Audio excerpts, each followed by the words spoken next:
Have you heard of Nexus? It's the first world 3D blockchain. Let's see this. This is the Nexus hash. It's 1024 bits. Bitcoin is just one quarter of it. This is the private keys for Nexus. This is Bitcoin private keys. And quantum computers are a big threat to blockchain today, right? So how do we solve such a problem? Nexus is to the rescue. Now, what is Nexus seeking to do? Nexus has already established partnership with Vector, a blockchain. Sorry, a space. Those are the guys who help build rocket, space, and all that. So what is going to come out from this partnership?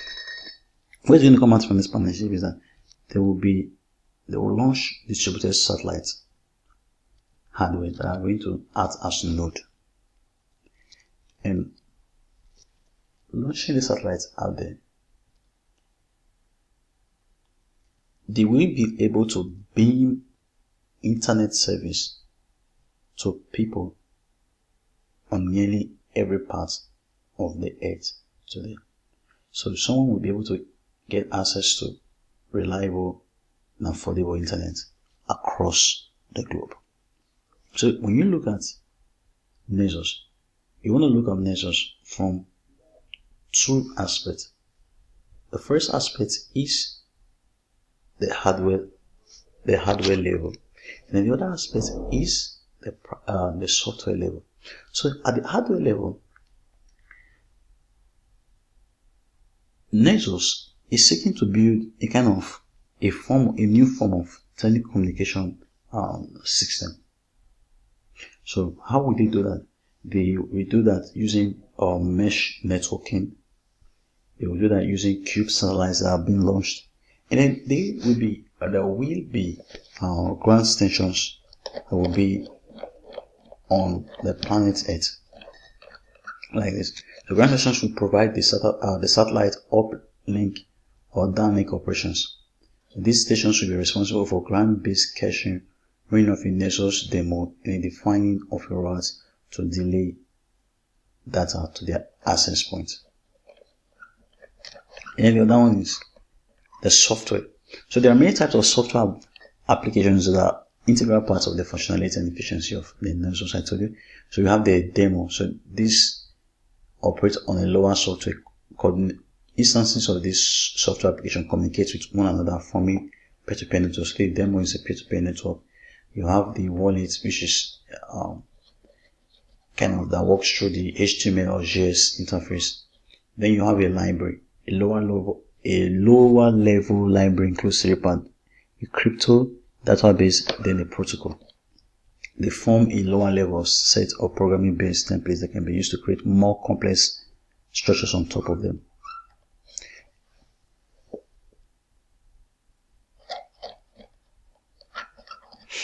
Okay, then moving on, like I showed you,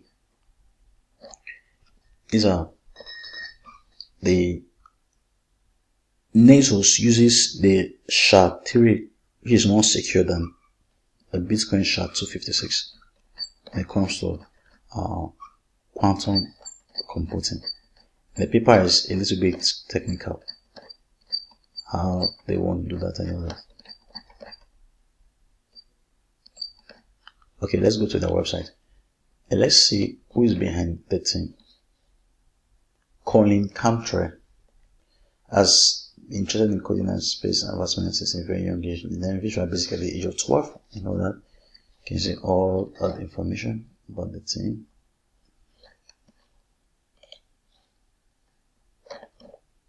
And then this is something that interests me when it comes to the 3-dimension blockchain. You have the L1 block, which is the Trinitron.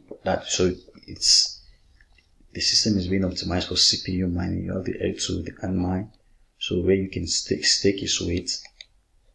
L3 lock. Then you have what they call the decentralized mining. So the 3D framework maximizes decentralization through diversity, using 3 different channels to verify, log, transactions into the chain. Each channel is optimized to use a different consensus model, witnessing, staking coins, and proof of work. And this reduces the risk of minor centralization and drenching the network. The traditional proof of work model rewards the first miner to complete a task, which incentivizes miners to pool resources.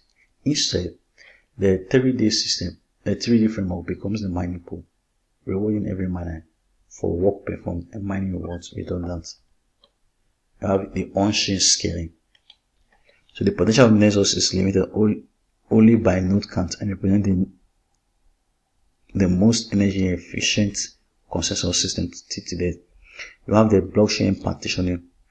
Nexus revolutionary lower level database facilitates the automatic selection of nodes to service subsets of 3D blockchain structure. The LLD provides dynamic data retrieval which enables the partition of the entire 3D blockchain across the nodes. This significantly reduces blockchain blocks from storing complete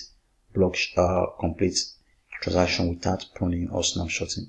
The LLD operates in constant time. That means no matter how big the data set is processed at the same rate. So this is almost like a concept of sharding. You divide so that you can actually conquer.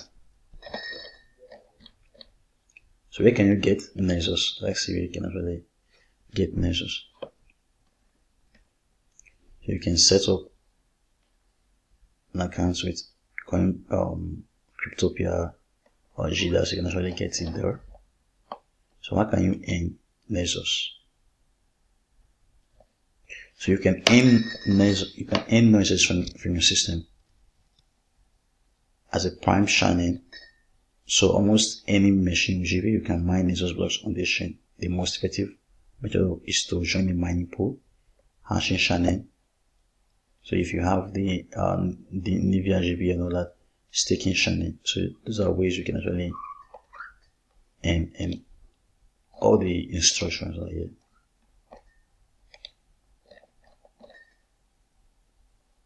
And you can access the white paper. You can have access to videos. They have a very large collection of videos. And that is that for now. Do have a very good day.